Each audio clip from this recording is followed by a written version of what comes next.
Good morning. So you can hear me well, I guess. So friends of World Knowledge Forum, welcome to this session on Northeast Asia.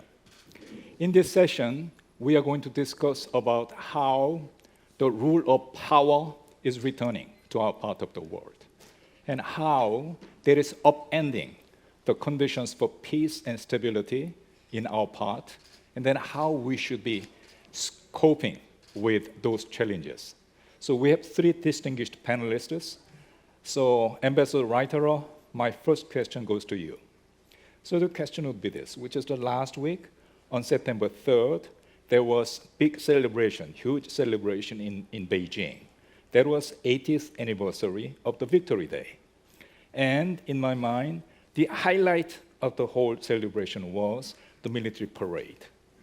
And then for that military parade, then there were three leaders on the balcony of the Forbidden City. Mr. Xi Jinping, and then Chairman Kim Jong-un, and then Mr. Putin of Russia. I hope you took note of the order in which I cited their name. Xi Jinping and Kim Jong-un. Why did I cite his name before Putin? Because it was my observation. He was treated with a kind of treatment, respect, in fact, which in my mind was higher than the one provided to Mr. Putin. So he was, treated with the dinner, with separate meeting with President Xi, separate meeting with Putin, and it is understood, it was promised to provide North Korea with additional economic, military, and political support. That, in fact, is bad enough. But at the same time, I was just observing Chairman Kim, and then I said to myself, maybe all of this, in fact, is making him to make bloated assessment of himself. I'm a global leader. All of it could have very negative consequence upon how he would be dealing with, especially South Korea. So that, in fact, is the reason why that 80th anniversary celebration in Beijing was received with much concern here in Korea. So let me ask you, how was it received in Europe? Well, thank you. Well, I think there's one big difference. When you look at the European Union or Europe, nobody gets a red carpet ready for Mr. Putin or anybody else. So there's a clear distance that this is not the way we are used to doing business. But on the other hand, you are completely right, it was a lot of concern. And I looked it up. So the High Representative, sort of foreign minister of the European Union, I mean, she said, while Western leaders gather in diplomacy, an autocratic alliance is seeking a fast track to a new world order. Looking at President Xi standing alongside the leaders of Russia, Iran, and North Korea in Beijing today, these are not just anti-Western optics, this is a direct challenge to the international system built on rules. And it's not just symbolic. Russia's war in Ukraine is being sustained by Chinese support. These are realities that Europe needs to confront. I think that quote summarizes the situation. We have to be aware that the order which we are used to work in, and we all worked in that order after the Second World War, which was built on rules. And now we are moving into a world where might is right. And that's a real problem for the European Union, because if you look into the treaties of the European Union, there you would see that the foreign policy, and it's written in the treaties and the constitution of the European Union, is guided by the principle which have inspired its own creation, development and enlargement, and which it seeks to advance in the wider world. Democracy, the rule of law, the universality and indivisibility of human rights and fundamental freedoms, respect for human dignity, the principle of equality and solidarity, respect for the Charter of the United Nations and international law. So, by definition, if you follow up that you are limited by law. And if you have a partner who does not care about law, does not care about customs, then you don't have a level playing field any longer. And now you have two possibilities. You can be sort of stubborn and say, well, I stay with the rules, or I have to change gear and I have to adapt to this new situation. And that's where we are in Europe right now, adapting to a new situation. And that spans efforts to rearm. 800 billion euros are earmarked for that until 2030, which is a lot of money. And also to make a change in policy. We still believe that diplomacy has to be number one. And the use of force has to disappear if possible.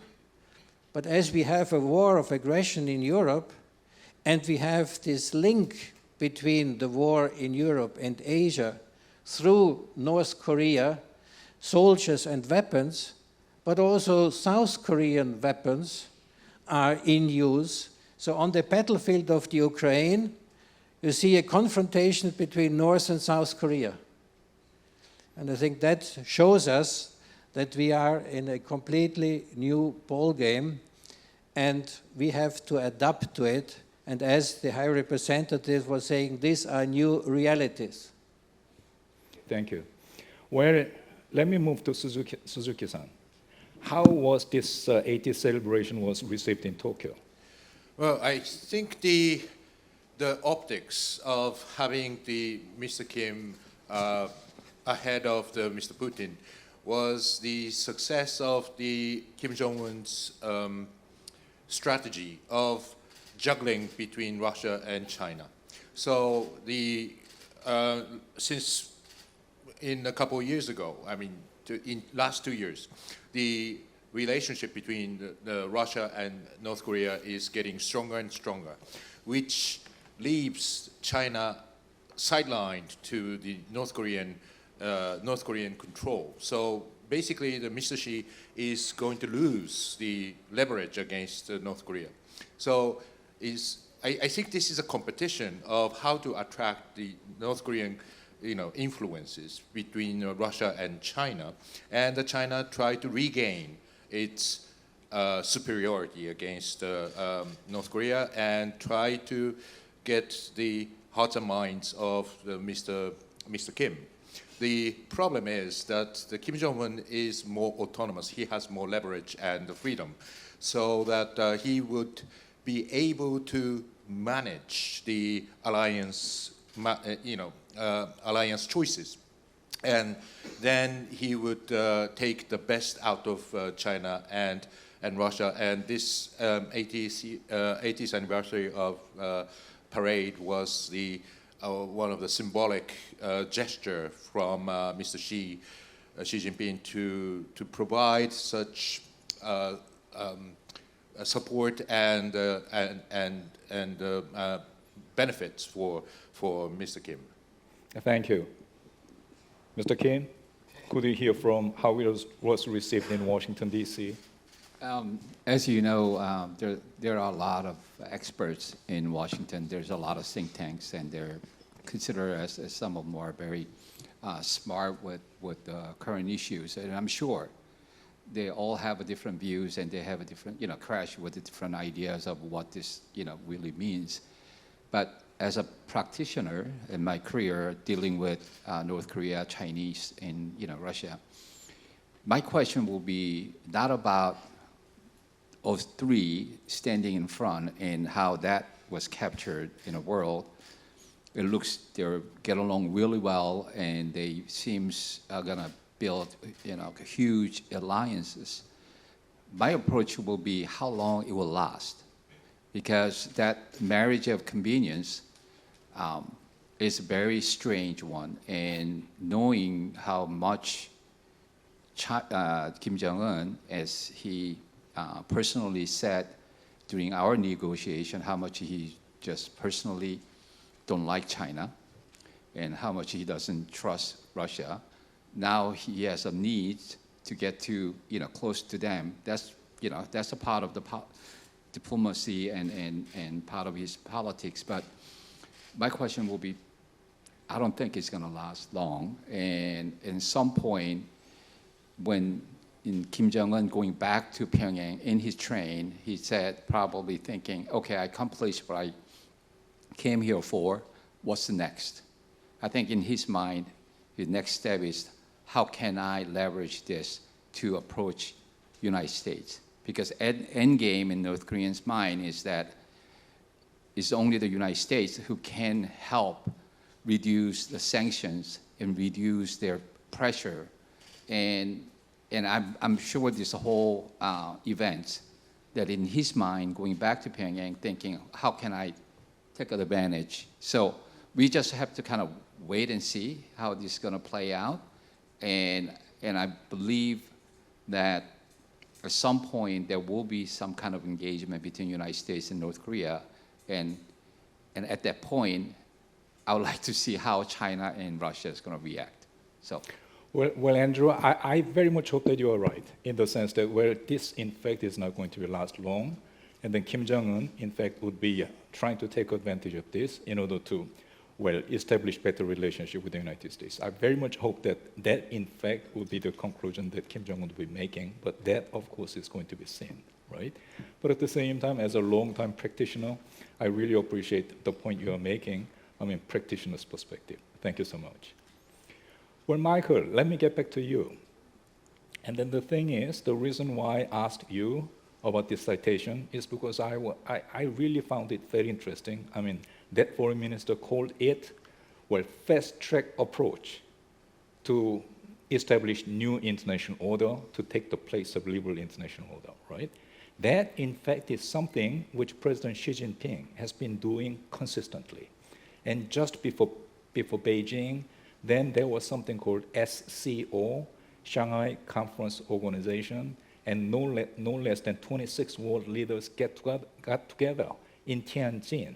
And again, it was one demonstration of the new world order, fast-track approach to new international order, that in fact, President Xi was trying to take best advantage of. So that's what China has been doing. But on the other hand, the impression we have is that Mr. Trump, he is not interested in playing the leadership role. He, in fact, is trying to pull back from leadership role for the international order. So on the one hand, Mr. Trump is pulling back. On the other hand, President Xi, in fact, is trying to take the fast-track approach to replace that liberal international order with his order. How can we cope with it? Well, I think this is actually not a new development. We have seen BRICS, with the Shanghai Cooperation Organization, which you have mentioned. We have seen the meeting at the eve of the Beijing Olympics between President Xi Jinping and Putin, where they made a declaration about a new order. And I think sometimes it's useful to read these things because it's quite open. They want a new order. And because they are unhappy with the existing one, and they are also trying to lead the global south to support them and to support a new order. So I think what can one do? Well, I think those who are interested to maintain order have to live up to the challenge and not behave like a status quo power. We have to agree to reforms. We have to reform the Bretton Woods system. We have to reform the WTO. So therefore, I think one has to form what we nowadays call a coalition of the willing, those who are willing to work to have an order. Because we all see what it is when we have chaos, and if we have the might is right, which is against everything we have done the last 80 years. Therefore, the challenge is, and that's really a challenge for those who want to be part of a rules-based order, you have to strike back with the weapons you have. From the point of view of the European Union, I think it means strengthen the internal market, because this gives us power. But you also have to make use of that power. So the Union developed a whole toolkit, but was hesitant to use it. I was not particularly happy about the deal which was struck with President in Scotland, because I think it should have been a clearer signal that the single market is strong, that the European Union is strong, and if you give in an area where you are strong, you are asking for troubles in areas where you are not so strong, and that's the whole area of armament, where Europe is still weak. It's catching up. It was a wake-up call, but I'm also a little bit hesitant to use the term wake-up calls, because we had so many wake-up calls and everybody is asleep. So I think this is something which really needs action now. But with this program 2030, Rearm Europe, I think we are on that way now. But I think if all those who stick to the instruments which we have, that we implement free trade agreements, that we conclude additional free trade agreements like Mercosur, or the European Union is updating the one with Mexico. We have updated the free trade agreement with Korea to add e-commerce.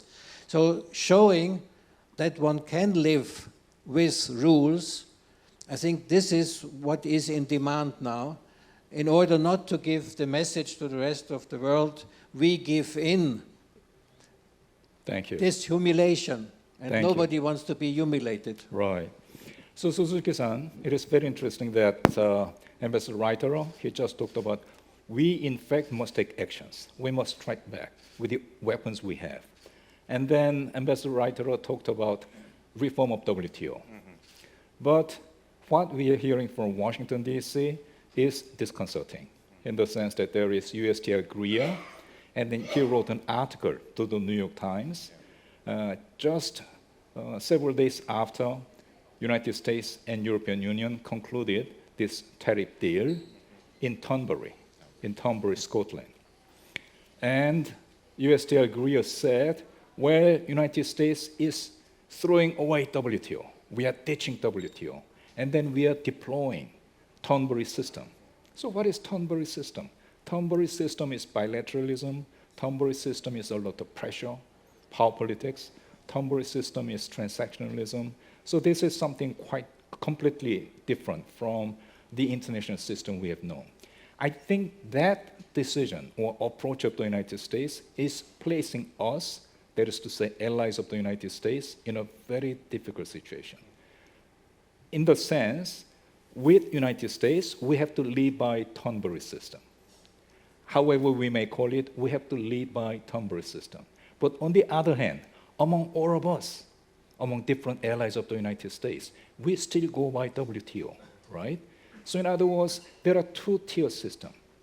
With United States, Turnberry System, with everybody else with the WTO system. So I would call it two-tier system. This two-tier system, this different approaches, it in fact cannot but have deep impact upon trade as well as international economic system. So do you agree with me? To a certain extent, yes. But I think it's not going to be two. I think there will be a multiple tier system. Because on the one hand, we have Global South and we have the trade system centered around China, and the Chinese investment through BRI, the Belt and Road Initiative. There are multiple layers of the economic system, and not the rest of the world are in the WTO system. Yes, the basis is WTO, but the WTO will, as long as the United States remain as a member of WTO, it is, as Mr. Greer wrote in the New York Times piece, there will be no agreement in the WTO anyway. So I don't think WTO will do anything in sort of a near thinkable future. So I think what's going to happen is that, yes, the WTO system remains as the basis of the economic relationship, but the individual groups such as CPTPP, RCEP, and many other layers will take their own systems by themselves and to fit into their own scale. So I think it's not going to be just two-tier. And the most important thing is that the United States is going to take this Turnberry System, which is basically the bilateral, power game. And I think we need to recognize that the era of free trade is over, and the economic relationship is becoming more like a balance of power. And the power comes from, the indispensability. The United States has the market indispensability. Everyone wants to export to the United States. Therefore, this indispensability becomes a power. China has the indispensability of rare earth, for example. So that can be a leverage to force other countries to do something. I think what we need to do is to create our own market, like European Union. It's a 27 countries, member states gathering together and making a one big common market. And I think what we need to do is to have this market indispensability, like United States, together with Japan, South Korea, and Australia, many other Southeast Asian countries, to form a sort of the power shift, or to create the power of market against these, countries which uses the economy as a power. Thank you, Suzuki-san. So that, in fact, is the reason why, in fact, personally, I've been advocating why Korea should be joining the CPTPP. But Michael, you want to jump in? Yes, because I feel very uneasy if we talk about a Turnberry system. This should not be a system and is no system. This is a flagrant breach of law. And one should not elevate such a breach of law to a system. All these tariffs is in breach of the most favored nation principle of the WTO or of international trade law. There is no national treatment any longer. So don't call it a system, call it what it is, a flagrant breach of international law, and specifically international trade law, which has become customary international law, even if you don't like the WTO. Well, I get your point. But at the same time, it is Mr. Greer who is calling it the Turnberry System, right? So, well, we will have to see. So, Andrew, you just heard, Ambassador Reiterer, as well as Professor Suzuki, expressing their concern about United States not, in fact, living by rule-based international order and not playing the leadership role. And then that, in fact, is something I think not only Ambassador Reiterer, but Professor Suzuki, but all of us, in fact, here in Korea, and a large number of people, especially in the allied countries of the United States, are concerned about.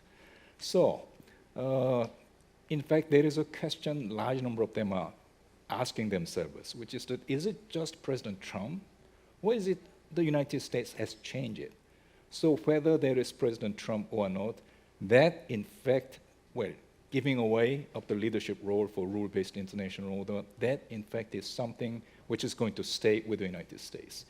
So I just heard you talking about all different perspectives they have in different think tanks in Washington, D.C. But you said, well, against all of those perspectives, then of course there is practitioner's perspective.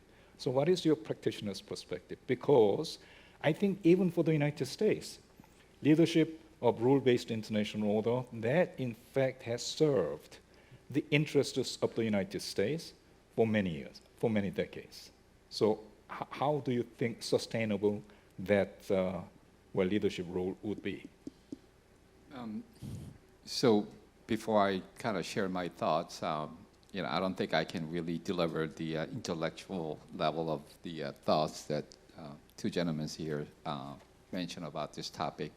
What I can tell you is that, obviously Trump is not a great fan of the rule-based international order, and that was very obvious during the first term, and now he's really start pushing away from that, the international order. In fact, he's more focused on transactional, and he's going to try to deal with all those different issues, and more focused on transaction rather than using well-established rule-based international order. In fact, that particular scam is not really perfect. So over the years, last 80 years, it's been established, but there's a lot of countries that are not happy with it. And Trump, as obviously as you saw, he doesn't really give much credit to UN. He's always harassing NATO. WTO is not a most kind of convenient way of influence the trade. But one thing that he doesn't, I don't think he really realized, is that over the last 80 years, U.S. was the big benefactor of having the rule-based international order.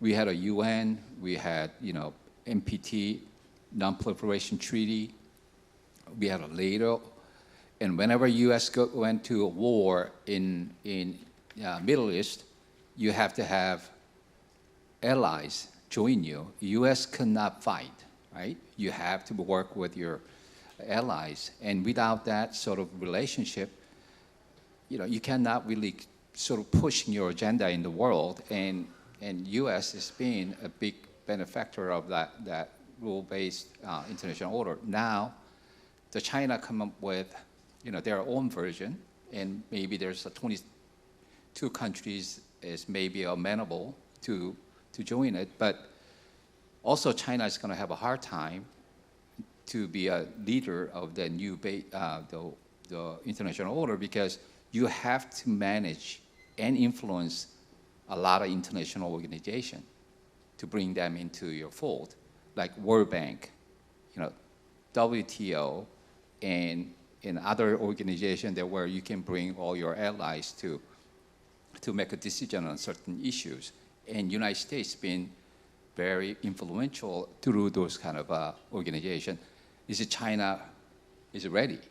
And I don't think China is ready to do so. I know they're talking big and all that, but in reality, I don't think they're yet to be compared. And I know it sounds like I'm very pro-US, but being in China, working in China for several years, and watching the China's certain behavior in the international arena, I don't think they're ready to take that role. So I think it's going to be this conflict with U.S. current president, not great fan of the existing order, and the China, although they're saying all the right things, but they're not ready to assume. So I think this is going to be somewhere is going to have a crash. And you asked me earlier whether this trend is kind of that exists, probably exists in U.S. society, or this is just Trump. I think the average American would not care, right? But once the Trumps take this route about it's all about transaction, it's all about U.S. interests, and we're going to deal with individual countries in our own term, because of our own interests, that's going to play internal politics from now on. And whoever comes in to replace Trump cannot ignore that particular, kind of a thought, because that's what Americans going to get used to it. So it's going to be a tough, but I don't have an answer, but that's sort of my view. That's good enough. Thank you so much. So let us just move on to some specific issues. So Michael, once again, let me raise this specific issue with you. And then that, in fact, is about Ukraine. And then the war broke out in February 2022. Then at the time, we said, well, the way this war is concluded, it, in fact, will have a deep impact upon Northeast Asia.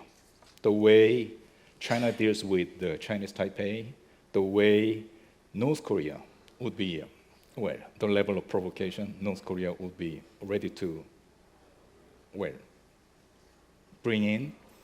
So from day one, watching Ukrainian war, we in Northeast Asia have thought the way it is to be concluded is going to have deep impact upon Northeast Asia as well.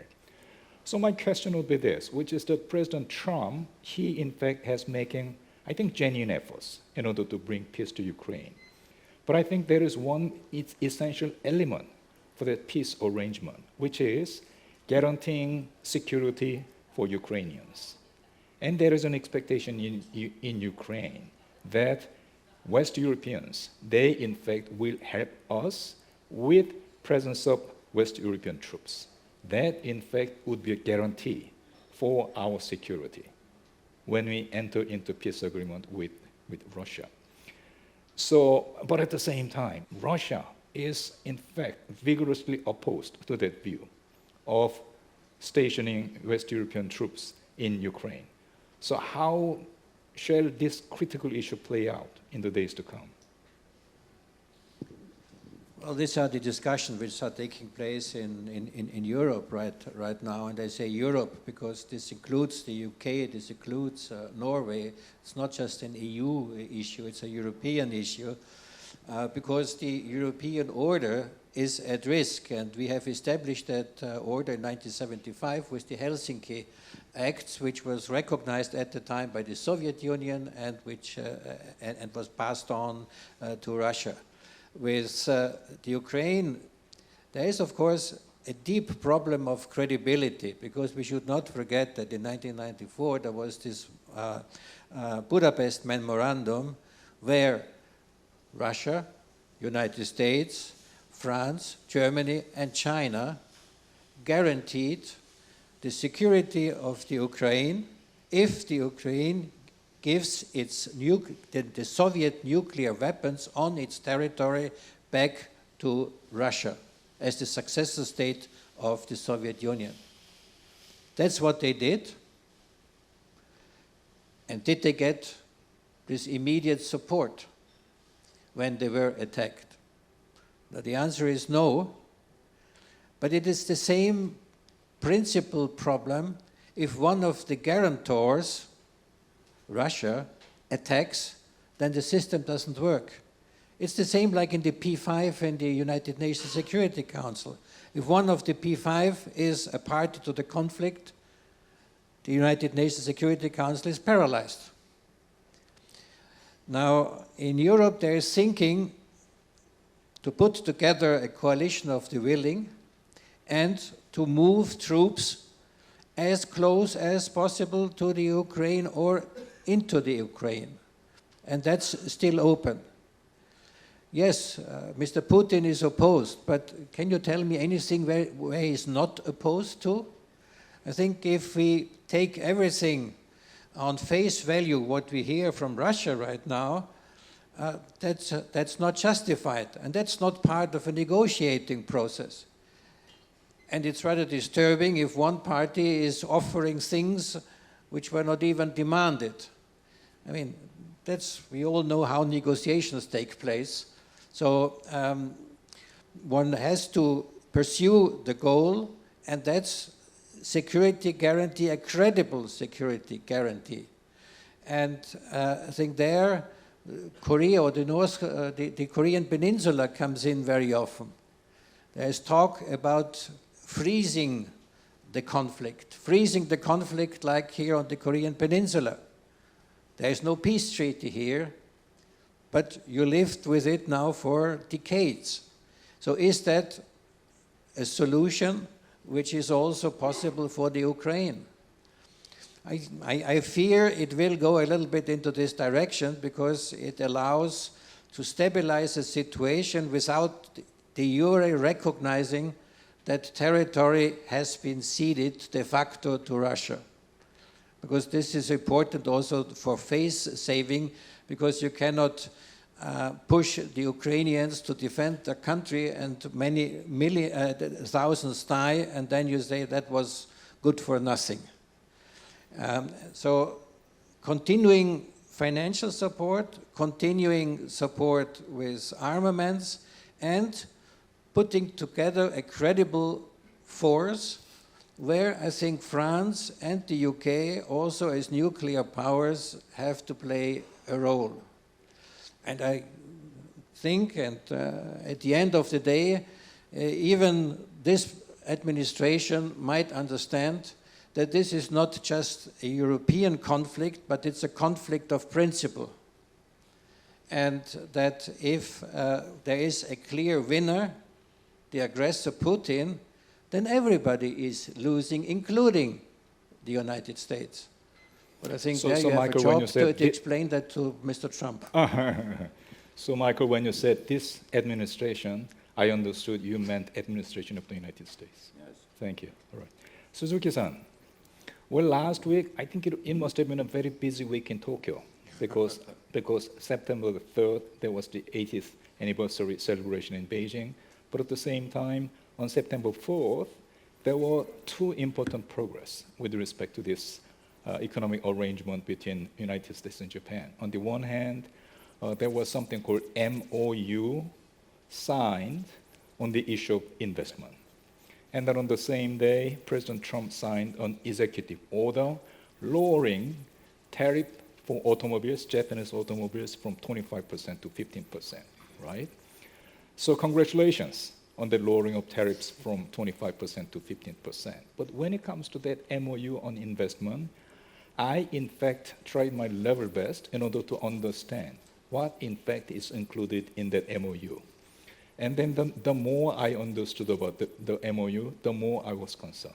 One, I was concerned about funding arrangement in the sense that the decision, I'm just quoting Secretary Lutnick, he said, well, the decision for investment will be made by President Trump. And then once he makes the investment, Japanese should bring the money in 45 days. And then they, in fact, have to bring all the money, $550 billion, during the term of office of President Trump. That's what Secretary Lutnick said. And I said to myself, what kind of arrangement is this? In the sense that decision is going to be made by Mr. Trump, but at the same time, investment is going to be made by Japan. So split between investor and decision maker, right? Second reason I was concerned about how the fund is going to be well implemented. And then that, in fact, is going to be implemented by special purpose entity, not by companies. And I said to myself, well, what would be the impact of special purpose entity, in fact, dealing with operating huge amount of money? Because when you make investment by a company, the company is making the investment at your own risk. In other words, if things do not move in the right direction, then you will be losing the investment, and in fact, that will be the end of your business. But when it comes to government officials who would be filling the position in this special purpose entity, it's not the case. If the business doesn't go in the right way, then they are still there. They are not risking anything of their own interest, right? So that, in fact, would be not sustainable to run the government, to run the project. Third reason was because of this split of profit between United States and Japan, which is 50-50 during the initial phase and 90-10 in the second phase. And I said to myself, Well, in the usual business, in the market economy, how do you decide the split of benefit? You decide by, well, taking into consideration the level of risk you assume. In the whole idea, Japan is risking 100%. United States is risking nothing. Then how come there will be 50-50% split of profit? And how come there will be 90-10% split of benefit? So, well, for these three as well as other reasons, I in fact said myself, this is not market economy. This isn't sustainable. So that in fact is what I said myself out of very limited knowledge of MOU, but you in fact are rising star in economic security. So you must know more about this deal, right? About this MOU. So can you just try to, well, remove some of my concerns? Well, I cannot remove your concern because that is right answer and the right interpretation. The whole picture is the shift from tariff to investment. So basically, it is a trade-off between lowering a tariff on especially in the automobile, and to give a preferential treatment for the investment of the $550 billion. The point, or in my understanding, through the discussion with the officials and ministers, I understand that this MOU on the investment is basically based on the optimistic assumption that this is not going to happen. So basically what happened is that yes, there is a decision made at the special purpose or entities or special purpose committee, and this will make the designate the project that these $550 billion go. But this $550 billion is not the cash. It's a loan guarantees and the loans. So it will be basically the companies who are involved in this project needs to borrow money from the government financial entities like DPJ. And then it will be invested by the private companies, unless there is companies which see the potential and will be satisfied with the 10% of the benefit and the 90% goes to the United States, then they will apply for this loan guarantee.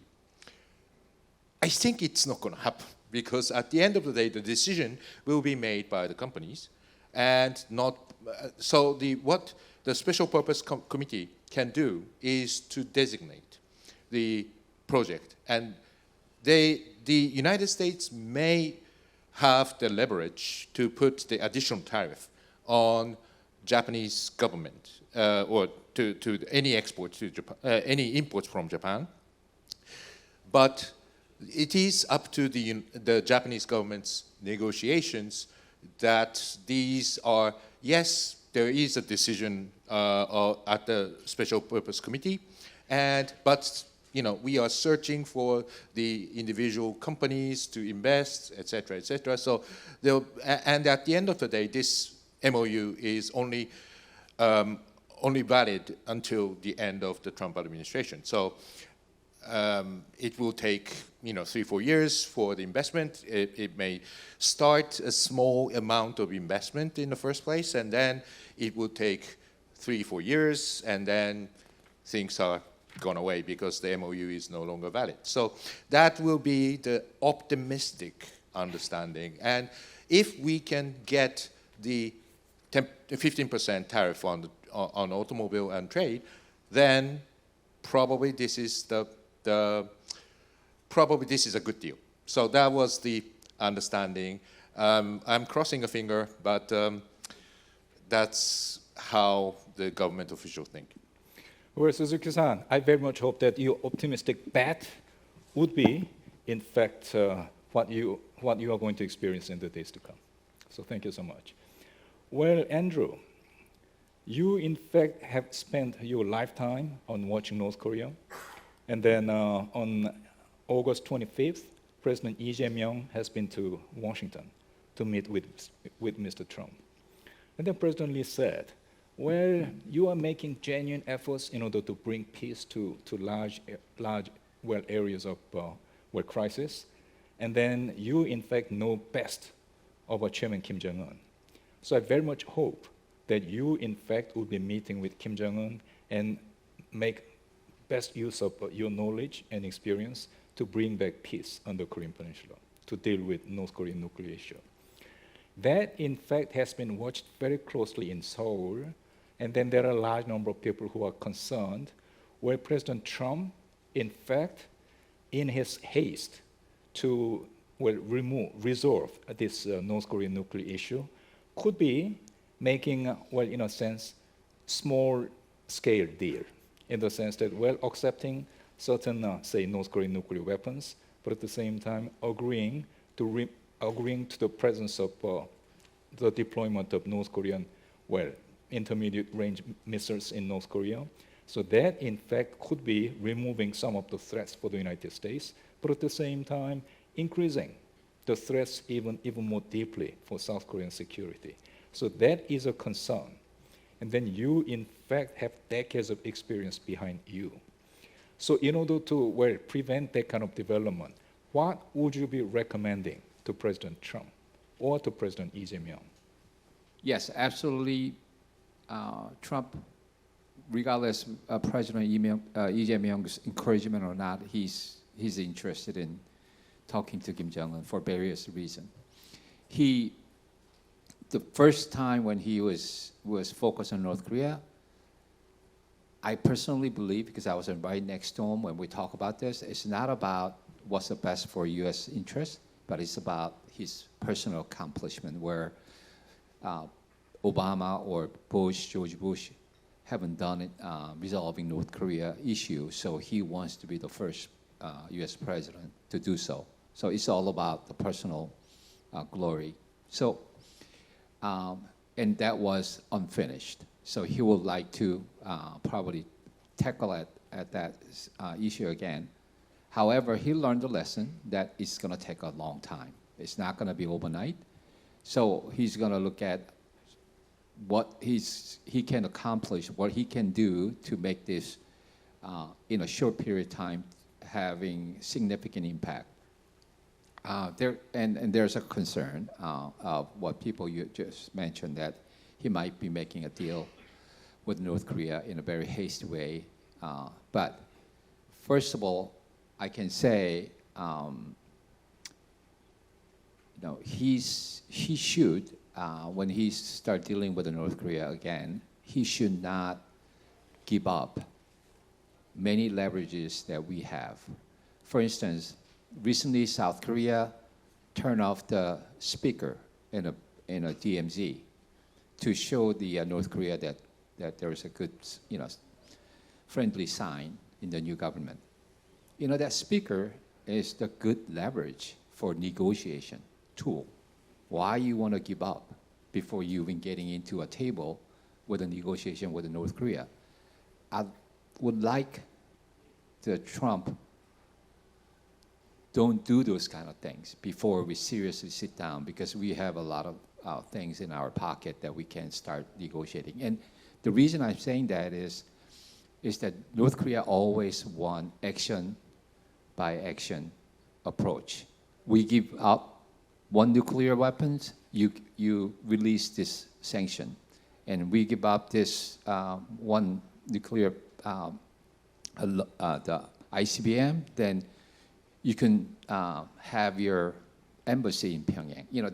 That's the kind of deal they want, and that's what they asked during the first administration. As the United States government at that time, we told them no, it's got to be wholesale kind of deal, and pushing that, you can continue to pushing that will be the way you want to managing the North Koreans' expectations. So my approach to, if President Trump's going to try to do it again with the negotiations with the North Korea, don't give up any leverage early on, and approaching as a wholesale kind of a negotiation, and I don't know, this is something that it will resonate to his mind, but it's not about United States interest. It's about the alliances in this region.